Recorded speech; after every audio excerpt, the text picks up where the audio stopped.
Hi guys, welcome to another Sunday question cast. Recording this one on a Friday on my way back from work. It's about, let's see, 2:42. Way back from work, I mean way back from the port and going into the office next, and we'll be working for about another 6 or 8 hours this evening. And so just gonna start the the question cast right away, so let's jump into it. Greg Hassan says, do you check cars for radiation? There are a few instances where cars imported from Japan were refused entry because of high radiation levels. Yeah, so radiation is a big topic, and I've talked about this on a couple of the other videos, but let me just spell this out again. When we export the cars, they have to be radiation tested or they're not allowed in the port. This is a requirement on the Japan side, and so the cars are inspected inside the engine bay, inside the car, at the base of the windshield, on the front of the back, around the wheel wells of all four wheels. And so if the vehicle has radiation on it, the Japanese government doesn't want the employees here to be touching their radiation stuff and causing troubles. And you know, I suppose that there's also international concern and pressure from other countries not to allow things to come in. Now I assume that most countries are doing radiation checks when the car lands, but I don't think that this is a problem when you're buying the cars because they're already checked in Japan and they already come with a little sticker that says they're passed, and if the receiving government needs, we can print off a form that says that this vehicle has passed radiation inspection. There have been some cars that failed the radiation inspection in the past, but that's not happening these days as far as I know, and it's something that's never happened to us, and so it's not something that we really worry about too much. Cameron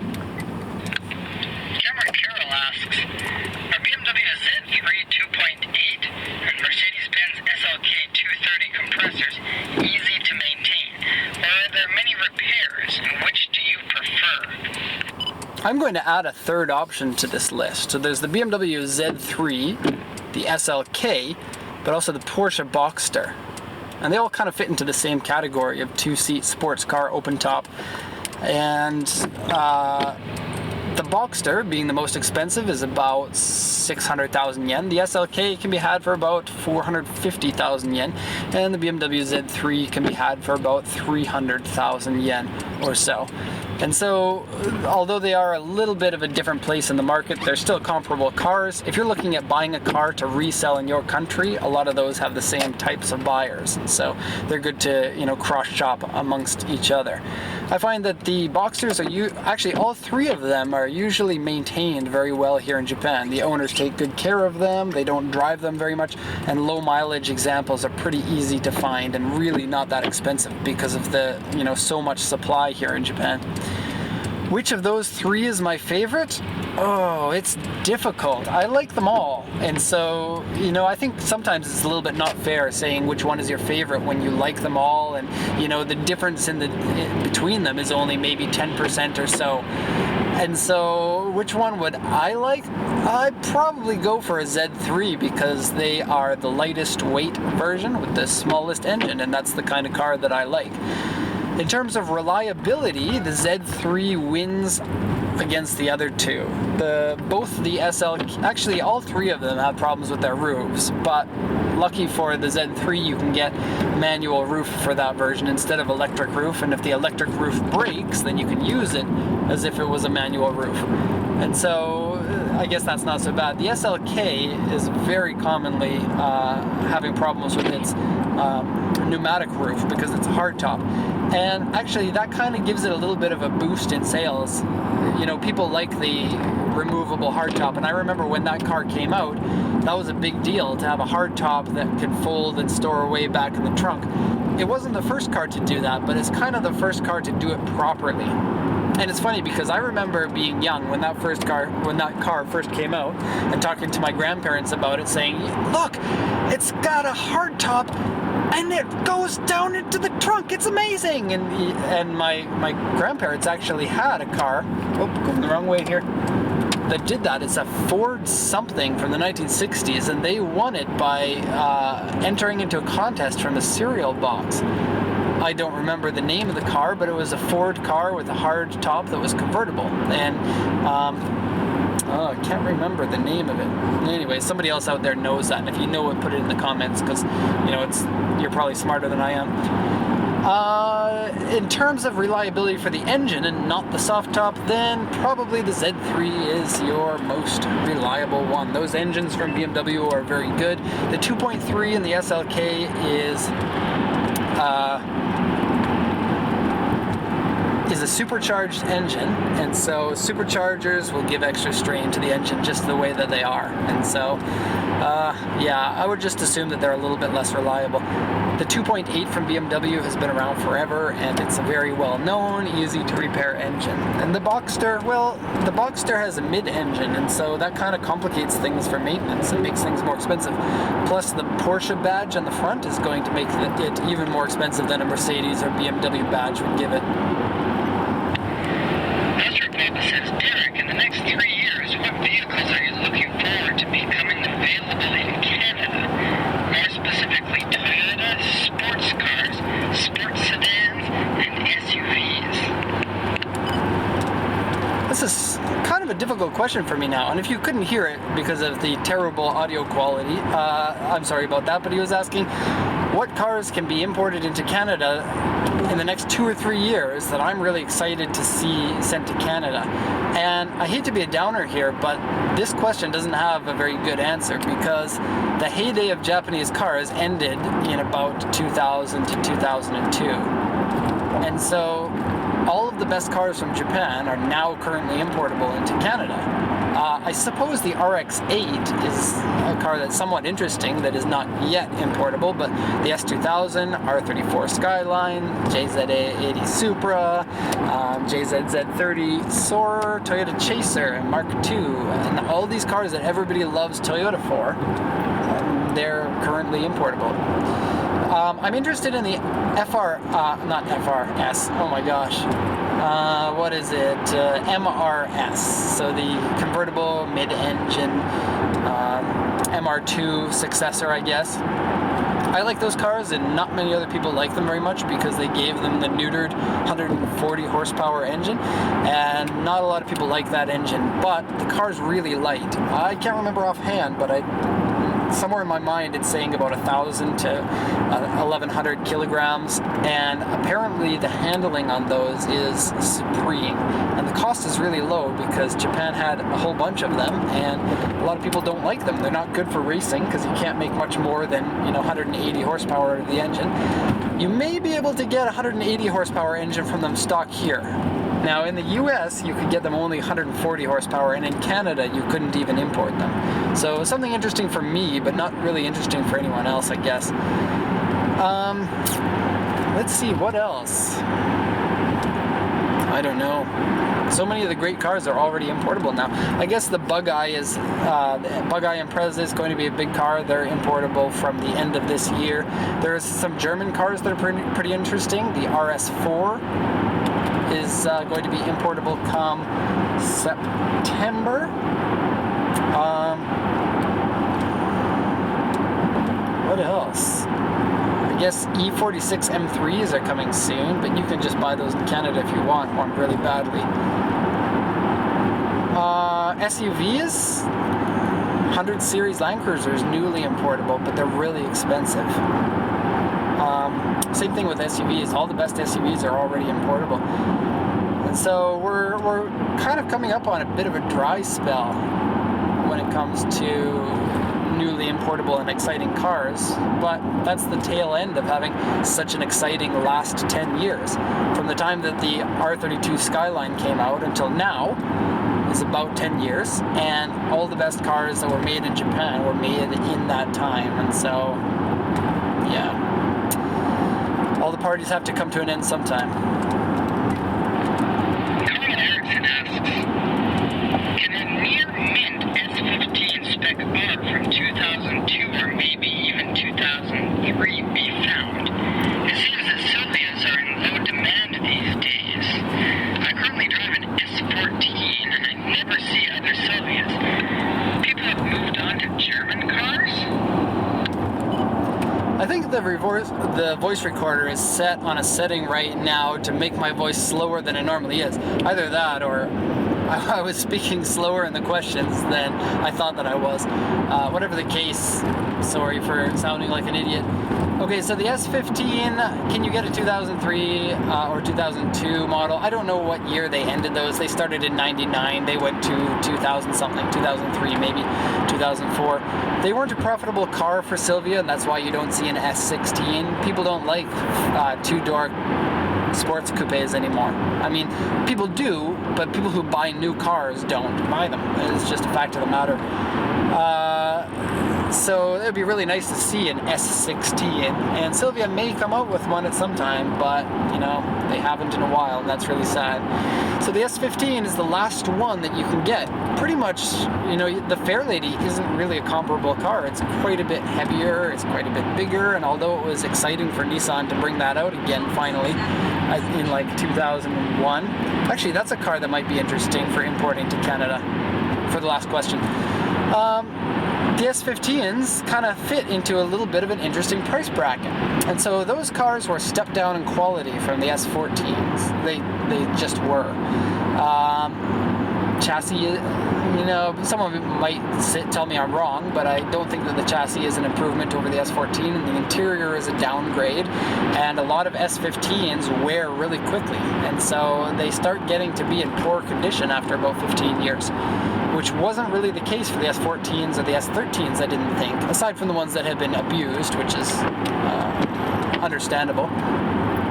So the S15s kind of occupy an interesting place in the market because there are a lot of them in bad condition that you can get. They're still kind of expensive, $5,000 to $7,000 or so.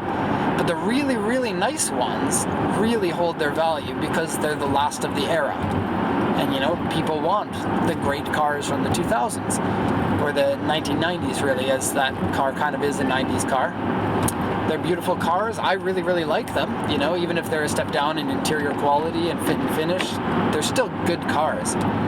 They still have a pretty good engine, even though, you know, some of them are having engine problems every once in a while, and rust is a big problem on those. And so you're looking at 1.2 million to 1.5 million for the really nice ones, sometimes even more, which is quite a bit for, you know, a 13 to 15-year-old car. But it's one of those cars that's going to be in demand a lot come 10 years from now.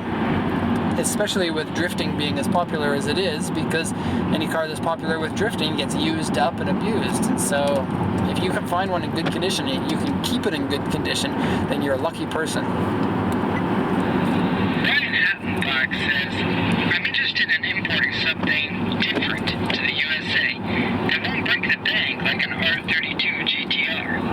Are there any unique models that aren't necessarily fast or rare, but will fall under the 25-year law in the next couple of years? The weirder the better, but preferably around $5,000 to $8,000 US once imported. Thanks. Okay, there are tons of cars in Japan that are so wild and crazy, and just to people who don't live in Japan are just way out there. And a lot of those cars happen to be made in the mid to late 80s, and so those cars are importable now. Nissan made a whole line of interesting cars. There are 4 of them. There's Nissan Pao, Nissan Figaro, Nissan VE1, and the Nissan Rasheen. And these 4 cars were all made from like 1987 until 1991, and they're all really weird and out there. So check those cars out, because they're definitely something that you want to look at. There are so many weird ones. S-Cargo is another strange one. And, you know, I think most of them are going to slip my mind right now, but here's what you can do. Go to the auction tool and search all cars. Don't pick like Toyota, Nissan or anything. Search all cars 1989 and older, and then just browse through the cars there. And you're going to find all of these weird cars that you never even knew existed and are really interesting. And the nice thing about cars like this that are weird and not well known is that you don't see the huge price increase that we saw in the R32 Skyline GTRs. And so we saw those cars go up in price almost, maybe even more than 2 times their previous value. But the quirky and weird cars are of good value. You can get a lot of them for about $4,000 to $7,000 landed. And I highly recommend you get these cars, because they're going to be so fun to drive when everyone is just looking at you thinking, wow, what is that car and how can I get one? And, you know, sometimes it's not about being cool or being fast. Sometimes it's about being different. And, you know, I can certainly relate to that because I don't like cool cars as much as most people do, I suppose. I like my cars to be a little bit weird and different. And my first car was an Austin Mini, and in my city, it was one of only about 3 or 4 of them, so you really never got to see them. And just the amount that you feel like a rock star, even though the car is small and not very fast, is, I don't know, it's a good feeling. Jump Collins says, "Hi Derek, just a question for the Sunday cast. Have you ever seen or heard of the presence of Yakuza in the used export and import car industry?" This is a question that's not easy to answer unless you're like Vice, which is a YouTube channel and also a magazine and stuff from Canada. Vice, actually, if you haven't checked them out, they have a Vice Japan, and all of their episodes have subtitles in English, and it's really cool because Japan's a country where the media is, I guess, more so than Canada regulated, and so the media companies are kind of stupid. You know, media companies around the world are stupid, but in Japan, it's, you know, they don't tell the population about different points of view very often because they don't want to be controversial. But Vice Japan likes to be controversial, and so this is really cool, so check that out. As far as things go for me, I don't know. I don't really know where one would find out that sort of information if the Yakuza is part of the car market for exporting. This person also mentioned that there was like an export company that had 1 yard, and within 1 year got 10 yards. Like 10 storage yards, and so the amount of money coming through this company seems to be inappropriate, I guess, in the person who's asking the question's point of view. Business in Japan, I think in general, has more closed door deals than business outside of Japan does, but this is just my perception, and I don't have any facts to back this up, and so, you know, you can't take me as credible. But it's, you know, I've kind of got the same feeling about things like this in the past. And if you think of it, used car industry is a very good market for the Yakuza to be in because Yakuza needs to launder their money, and that means make sure that their money can be transferred through a business so that it's not traceable. And so I've heard from friends, and I don't know, again, I don't know how credible this is, but I've heard from people that many car dealerships are owned by Yakuza, and it's a you know, it's a popular industry for them to be in because it's easy to transfer large sums of money. And you see these car dealerships with all of these really, really expensive cars, like $100,000 to $200,000 cars, and actually in my area there are a lot of these companies, and they never go through inventory. They just sit on these cars. And you know, I know how much the rent costs in those areas, and it's like 10 grand per month. You have to be moving quite a bit of metal in order to make 10 grand per month, even for like a small lot.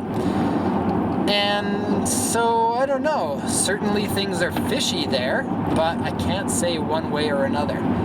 I will say that there are some export companies that certainly seem like they're doing nefarious things, and if your name is Ben and you have been talking to me in the past about this, there's this one company here in Japan that buys cars from auction and then sells them at a cheaper price than you can buy them for at the auction. That's something I haven't quite figured out, why they think it's a good idea to do that. And there are, you know, I've been through business school, and you learn about price fixing and predatory pricing, and what that means is trying to eliminate your competition by selling things at a price that's too low for anyone else to compete with you. But the general consensus is that that's a really stupid way to run your business because you can never fully make your money back, and barriers to entry, at least for this market, aren't strong enough to prevent people from coming into the market and trying to snatch up those sales that the company originally was able to win. And so, I don't know, I can't figure out this company, and I would really like to be a fly on the wall in that company and see what the heck is going on. Why would you sell a car for $500 less than you bought it for literally 2 weeks after you bought it? So, big question mark in my head there. A Curry 420 says, what are your top 5 or top 10 favorite cars to drive? And a second question, what are your thoughts on the Unos Cosmo? Do you think the JC model years classify as rare and exempt from the 25-year rule? Okay, I should have split those up because I might forget the second question, so I'll do that one right at the beginning. The Cosmos are importable now, so you don't have to worry about them being exempt from the 25-year rule. That being said, they're not rare enough. Even the 20B, which is the super rare one, the 3-rotor engine, they made like just under 3,000 of them, or 2,500, excuse me. And so they're not rare enough. They need to be like 500 models and whatnot. You probably wouldn't be able to import those, but you can import them now anyway, and you don't have to worry about the 2,000 miles per year cap if you import them under the show and display exemption, which you probably can't do for any car except for super, super, super rare uncommon cars like the Roof Bluebird, or not Bluebird, Yellowbird, which I just saw it there, and that's why I pointed it out. Interesting. What are my top 5 or top 10 favorite cars to drive? Oh man, that's a difficult question. First off, a fun car to drive doesn't mean that the car is really high performance. Now, I've always said the AE86 or the Toyota Corolla GTS, Sprinter Torino or 11, this is a really fun car to drive, and it's really, really slow, especially by today's standards. It's got 115 horsepower. Like, standard Corollas now have 140 or 160 or something. And so they're really slow, but they're really fun to drive. And most of the really fun to drive cars are really difficult to explain why they're fun to drive. And it has to do with a combination of your feelings for what you like as a driver, as well as many of the mechanics of the car put together. And I think the manufacturer really has to be kind of lucky to get that right, more so than engineering it in. I think that most cars that are extremely, extremely fun to drive, like the E30 M3, which I haven't driven and I'd like to drive, I think that the companies just got them a little bit lucky. It's easy to make a car, I can't say easy, but it's easier to make a car that performs well than it is to make one that's fun to drive. I think that the current Miata, or any Miata for that matter, is a really good fun car to drive, but I haven't driven any of them, sadly, except for pulling them around in the lot when I was going to take pictures, but that doesn't count. Top 5? Well, I'm gonna just throw out some names of cars that I've driven that I really enjoyed, and they are diverse.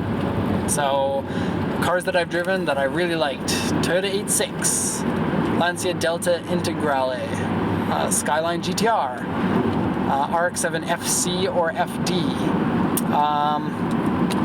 Skyline GTS, the rear-wheel drive version. I really like those. They're very different from the GTRs, but they're still really fun to drive. Smaller cars, Austin Minis, are super fun to drive, like the original one, and I think that the late model ones are fun to drive too. I don't know, there are a lot of cars that are really not fun to drive, especially like the newest Toyota Yaris. It seems to me like it's intentionally bad to drive so that you don't buy that one and then you go for the Corolla instead. So, I don't know. I just find new cars to be not engaging at all to drive. So, that's too bad. Final question from King Killa. Other countries have been able to import the Skyline for years, and the market never went up the way it has for the U.S. Is the U.S. the biggest market in the world, or does everybody see Americans as a cash cow? This is an interesting question, a little bit difficult to answer without going into really, really big details. Plus, it's a little bit anecdotal because we can only give our theories. There's nobody who has actually done any empirical research on this, and nobody would. And so we can just talk about what we think is the case. And so here's what I think is the case. I think that this was a double whammy of super price increasing factors. And so for one, the US has been waiting since the first Fast and the Furious movie for the Skyline GTR to be importable. And so there was a lot of pent-up demand there. And once the first Skyline GTR was importable, then everybody's jumping in and trying to get it. And so compared to other countries which have always been able to import this car, there's going to be more demand. US is a big country, 300 million people.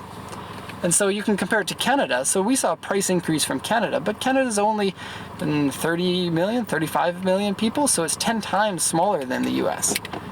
I think in the US also, compared to Canada, there are just more people who are into the Skyline than there are in Canada because, you know, we've had them for a while. And, you know, 10 years ago when they were first importable into Canada, they weren't as popular as they are now. They weren't as much of a cultural icon. They were more of the car that nobody really knew about. When the first Skyline started landing, nobody knew what they were. Unless you played Gran Turismo and, you know, had 50 different versions of the Skyline to pick between. I think that that's part of the reason, and I think that that's a significant part of the reason, but I think that's not the whole story. And I think the rest of it is that cars in Japan, classic cars in Japan, are really not easy to find. As a country, Japan exports many of their cars, and that leaves little stock. And the GTR is really, really iconic. It was a big deal when the R32 GTR came out because it beat every car in the world at pretty much everything. And, you know, for the Japanese people, that's a very proud thing. And to a lot of people who are now in their 40s or in their 50s, they remember when that car came out, and they remember the impact that that car made, and they remember those feelings that they had when they first got to see that car, first got to drive that car. Maybe they owned one when they were in their 20s before they had a family, and then they couldn't have any cool sports car because, you know, you can't put kids in the back of those. And now they want to have it again. And they want to sit in that car again and feel, you know, being young and vital again, go through their midlife crisis. And I don't blame them. And I think that right now there's really a feeling in the market like this is your last chance to get a good condition R32 before they become the way of so many other classic Japanese sports cars like the Nissan Fairlady S30 or the Nissan's original Skyline GTR Hakosuka. Prices of the really good ones are going to go up. They're going up now. And the Skyline GTR, the R32, is going to be so much more than the Hakosuka was. The Hakosuka was a really good car, but it wasn't as iconic as the Skyline GTR 32 was to the Japanese market. And I think that also the Skyline R32, to an extent, represents a little bit of the Japanese bubble era, which a lot of people still have nostalgia for. Because, you know, it's kind of like the 80s in the States too.